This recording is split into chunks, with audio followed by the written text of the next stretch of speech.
Good morning everybody. Welcome to my channel Physics by Kalesa. So let's start the today's period. But before that period, the first important question: are you excited? Are you excited to learn the physics? Yes. Yes, bolo sab. Are you excited? Yes. You must be excited to learn the physics. So please concentrate, friends. What is our last period? The last ninth period. Last ninth period में हमने there are some important examples देखे, upper limit, lower limit, offset velocity of backward road. आप link में रहिए each and every period के, तो आपको समझ में आएगा हम कहाँ जा रहे हैं, how to go and where have to go. ये समझने के लिए पूरा कॉन्सेंट्रेट करो. जो नए स्टूडेंट है, जो नए लिंकर्स है, उन्होंने बैक में जाना है, एक एक वीडियो को स्टडी करना है और बाद में इस 10th वीडियो को देखना है. तो आज का जो 10th वीडियो है ये है conical pendulum. What is the next article in the rotational dynamic is a conical pendulum. So for the conical pendulum, firstly we have to understand what is simple pendulum. आपको सबको मालूम है what is simple pendulum. Simple pendulum में एक string होती है. It is called as light inextensible torsionless string. Light inextensible torsionless string. अभी नए बुक्स में लाइट को उन्होंने मासलेस कहा है, लेकिन each and everything which is in existence उसको मास होता है. जो एग्जिस्टेंस में है उसको मास होगा ही, जो जिसको मास नहीं है वो एग्जिस्टेंस में नहीं है. तो बुक में मासलेस लिखा है, लेकिन हम लाइट बोलेंगे. Is the light inextensible string which is fixed at rigid support. उस स्ट्रिंग का एक एंड रिजिड सपोर्ट को अटैच किया है और this is called as rigid support. Suppose yes, and the other end, इस स्ट्रिंग के अदर एंड को एक हेवी बॉब कनेक्ट किया है. हेवी बॉब यानी the heavy mass is attached to the other end of the string. That particular arrangement is called as simple pendulum. I first revised because is the previous knowledge. A string के character क्या है? Inextensible string है, टॉर्शनलेस string है और light string है. इसका one and rigid support को है और अदर एंड को एक हेवी बॉब अटैच किया है. इस अरेंजमेंट को कहते हैं सिंपल पेंडुलम. यहां से यहां तक जो स्ट्रिंग है इसको बोलते हैं लेंथ ऑफ स्ट्रिंग. और जब हम रेडियस तक आते हैं, इस लेंथ में रेडियस ऐड करते हैं, it is called as length of pendulum. So what is this? Length of string, length of pendulum. But I am not interested in that particular. I have to see what is conical pendulum. Conical pendulum is nothing but the simple pendulum. So what is conical pendulum? So conical pendulum is nothing but the simple pendulum. लेकिन जब simple pendulum का bob, simple pendulum का bob जब horizontal circular motion करता है, क्या बोलते, पूरा कॉन्सेंट्रेट करो. When simple pendulum gives A motion, simple pendulum में है लेकिन वो ऐसा मोशन दे रहा है जिसमें Bob describes horizontal circular motion, जिसमें पेंडुलम का Bob horizontal circular motion describe कर रहा है और स्ट्रिंग इस कोन लाइक स्ट्रक्चर को डिस्क्राइब कर रही है. What is this? It is a Bob which is performing horizontal circular motion and the string is performing cone-like structure or it stresses out the cone. अगर हमने इस फिगर को पूरा स्ट्रेस किया तो ऐसा स्ट्रक्चर आएगा.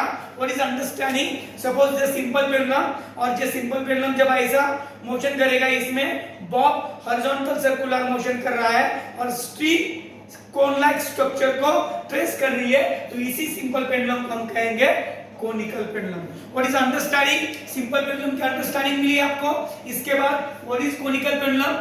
जब सिंपल पेंडुलम का मोशन ऐसे होगा, यानी बॉब हॉरिजॉन्टल डिस्क्राइब करेगा सर्कुलर मोशन और string traces out the cone like structure, then this simple pendulum, that particular simple pendulum which gives that particular special motion is called as what? Conical pendulum. In that particular, it is a perpendicular height of that cone. This is the radius of that horizontal circular motion. This is the bob. Bob को हमने पूरा schematically dot में दिखाया यहाँ. This is the angle theta or this is the rigid support. What is this? This is the bob which is describing horizontal circular motion and string traces out the cone like structure. That particular arrangement or that particular simple pendulum is called as conical pendulum. And we have to deduce the formula for time period of conical pendulum. Time period of conical pendulum is our today's expression or article.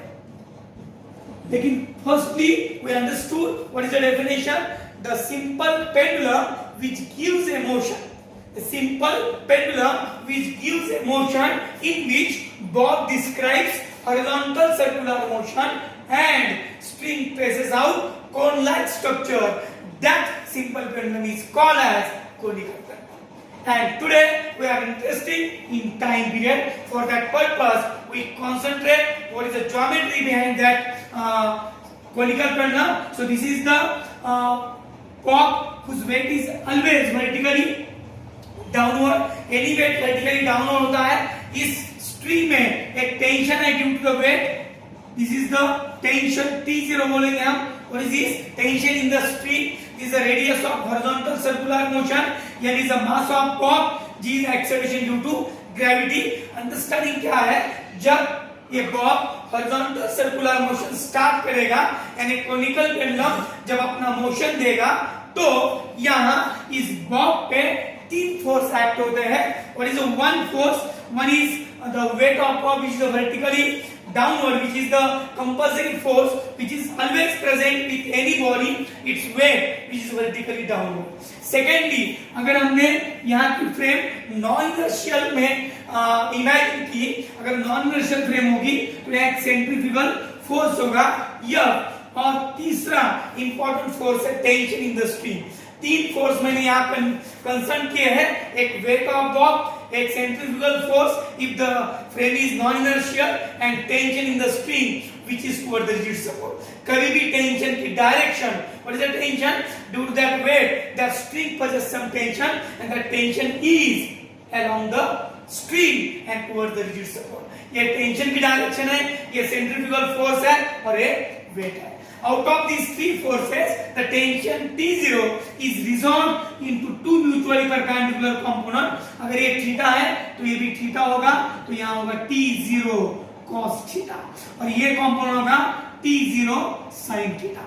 तो ये जो T0 tension in the string है इसको resolve किया T0 cos theta और T0 sin theta. Understand हो रहा है? अगर कुछ भी प्रॉब्लम है मिसअंडरस्टैंडिंग का तो कमेंट बॉक्स में लिखो. I will repeat that step. लेकिन पूरा अंडरस्टैंडिंग इजी है, पूरा स्टेप बाय स्टेप अंडरस्टैंडिंग है. जब कोनिकल पेंडुलम का बॉब अपना मोशन स्टार्ट करेगा तब तीन फोर्स एक्ट होंगे. एक weight of Bob vertically downward, centrifugal force radially outward and tension in the string which is along the string and toward the rigid support. Out of these three forces 1, 2 and 3, T0 and tension is resolved into two mutually perpendicular components, T0 cos theta, T0 sin theta. Out of these two components, now we can see from figure T0 cos theta is opposite to the mg and weight को balance कर रहा है T0 cos theta. So I write here from figure the component T0 cos theta balances the weight of bob. तो लिखूंगा मैं यहाँ T0 cos theta is equal to weight mg. It is equation number 1. Short में article है. बाद में जो next point है कि जो T0 sin थीटा है फ्रॉम फिगर हमें उसकी डायरेक्शन रेडियली इनवर्ड दिख रही है यानी रेडियली टुवर्ड्स द सेंटर जा रहा है यानी ये सेंट्रीफ्यूगल फोर्स का काम करेगा, सेंट्रीफ्यूगल को बैलेंस करेगा. तो T0 sin theta works as centrifugal force. So T0 sin theta is equal to not weight, it is a centrifugal force m/r omega square. अब सबको मालूम है सेंट्रीफ्यूगल का फॉर्मूला mv²/r भी है और m/r ओमेगा स्क्वायर भी है. T0 sin theta is equal to m/r omega square. Equation number 2. अब इन दोनों का डिवीजन करेंगे हम. पूरा कॉन्सेंट्रेट करो. Divide equation 2 by 1. Now divide equation 2 by equation 1. We can get the value T0 sin theta upon T0 cos theta is equal to m/r omega square upon mg. यहाँ T0 gets cancel होगा, m gets cancel होगा. पूरा concentrate करो. What is the value of omega square निकालना है मुझे. तो omega square is equal to g into sin theta upon r cos theta. अभी ये g मल्टीप्लाई में जाएगा, r डिवाइड में आएगा, r cos theta. What is this? Omega square is equal to, please concentrate over that step. Omega square निकालना है, क्यों निकालना है बाद में बोलेंगे हम, लेकिन अभी क्या अंडरस्टैंडिंग क्या थी, t cos थीटा ने वेट को बैलेंस किया, t0 sin थीटा ने सेंट्रीफ्यूगल का काम किया। अभी इन दोनों इक्वेशन को बाद में कैलकुलेट करो, फर्दर कैलकुलेट यानी डिवीजन किया मैंने, तो हमें ओमेगा स्क्वायर की value g sin theta upon r cos theta मिलती है अभी। बट फ्रॉम फिगर, अभी हम फिगर में जाएंगे।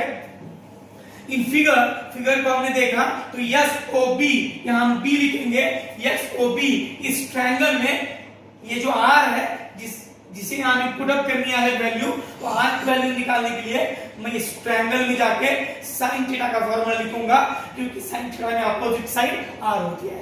So what is the next step from figure, but from figure क्या, what we can write here, sin theta is equal to opposite side r upon hypotenuse. What is that? Hypotenuse is nothing but the L, because the length of string, हमने बोला था T0 is a force in that string, लेकिन L यानी length of that string है, तो इस triangle में sin का formula opposite side r upon hypotenuse L, तो sin theta is equal to r upon L. So r is equal to L sin theta. What is this? R is equal to L sin theta मिला। तो ये जो omega square है, इसमें हमने object किया, क्या ऑब्जेक्शन दिया, फिगर में sin थीटा का फॉर्मूला R अपॉन L है, तो फ्रॉम फिगर R की वैल्यू L sin थीटा निकाली। अभी ये वैल्यू क्या होगी, देयरफॉर अबव इक्वेशन बिकम्स, ये इक्वेशन क्या होगा, हाँ please concentrate, omega square is equal to G sin theta upon R की वैल्यू क्या है, R की वैल्यू पुट अप करनी है, ये L sin थीटा, यहाँ L sin theta into cos theta, L sin theta into cos theta, here sin theta gets cancelled. What is the value? Omega square is equal to G upon L cos थीटा। Omega square की value G upon L cos theta है, तो omega की value क्या होगी, square root निकलेगा, under root पूरा count करो, G upon L cos theta, G upon L cos theta. What is this? This is the value of omega. लेकिन sir omega क्या है, हमें तो टाइम पीरियड निकालना है, लेकिन टाइम पीरियड का पूरा डिपेंडेंस ओमेगा पे रहती है, क्योंकि हमने बेसिक नॉलेज में देखा है, 11th क्लास में देखा है कि जब बॉडी सर्कुलर मोशन करेगी, any body in circular motion can be deduce the time period as 2 pi upon omega। जो बॉडी सर्कुलर मोशन में होती है उसके टाइम पीरियड का फॉर्मूला 2 pi upon omega होता है, उसमें 2 pi कांस्टेंट है, यानी ओमेगा पे फॉर्मूला डिपेंड है। तो अभी हम रिकॉल करेंगे प्रीवियस नॉलेज को, यहां कॉन्सेंट्रेट करो please. But we know that any body का time period of any body in circular motion is t is equal to time period of, ये थ्योरेटिकली हम लिख सकते हैं, but we know that time period of any body in circular motion, but क्या now लिख सकते हैं हम, now we know that time period is given by 2 pi upon omega। Time period का फॉर्मूला 2 pi upon omega होता है, ये general सबको मालूम है, 11th क्लास में हुआ है। तो t is equal to 2 pi upon, जो ओमेगा की वैल्यू निकाली हमने, divide by G upon L cos theta. जो डिवाइड बाय में G upon L cos theta है, जब मल्टीप्लाई में लेंगे तो L cos theta upon G होगा।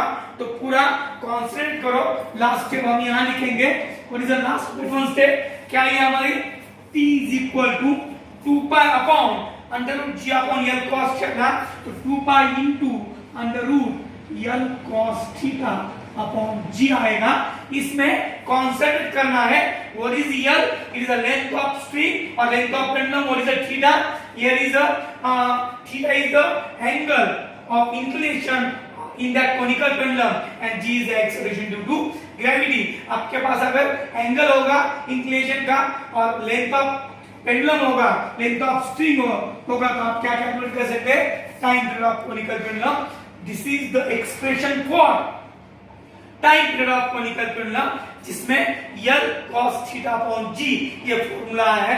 वेरिएबल क्या है यहाँ, L और थीटा वेरिएबल है, तो by putting that values we can easily calculate time period. पूरा कॉन्सेप्ट करना है फ्रेंड्स, अगर नहीं समझा तो पूरा कमेंट बॉक्स में लिखो कि रिपीट द पीरियड, हम रिपीट करेंगे, कुछ प्रॉब्लम नहीं है, लेकिन अंडरस्टैंडिंग बहुत इंपॉर्टेंट है।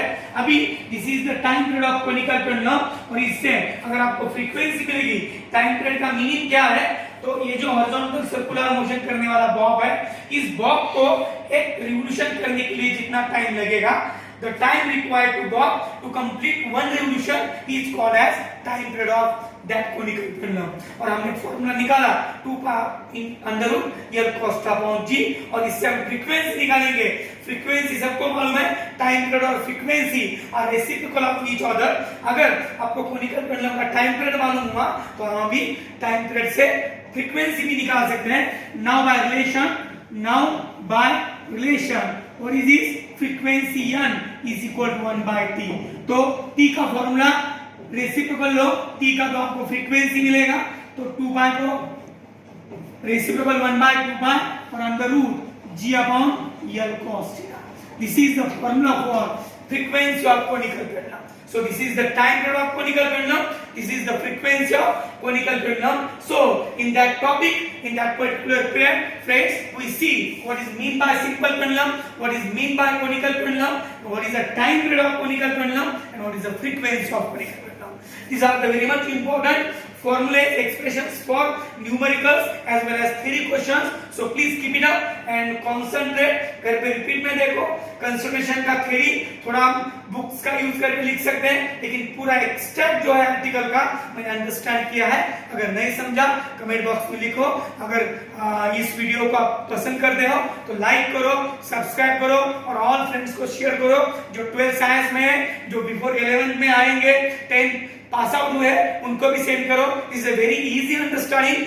फिजिक्स बाय काले सर ये ऑल स्टूडेंट के लिए है, there is no any limitation of class, but specially for 12th है, लेकिन 12th का नॉलेज ऑलरेडी सबके लिए होता है। तो please concentrate each and every period, like करो, शेयर करो, कॉन्फिडेंस में रहो। Self confidence is the power, ये हमारा पूरा इंपॉर्टेंट स्टेटमेंट है, एक प्रीत है हमारा। और अगर आपको कॉन्फिडेंस बढ़ाना है तो आपको हार्ड वर्क करना पड़ेगा। तो with hard work and with increasing confidence please welcome to the next period, 11th period. इसके बाद जो पीरियड होगा वो एक अलग होगा, न्यू आर्टिकल्स होंगे। तो सबके लिए इतना ही काफी है इस पीरियड में। बाय बाय, जय Hind, best of luck and please be hard worker, be safe at home. जय हिंद।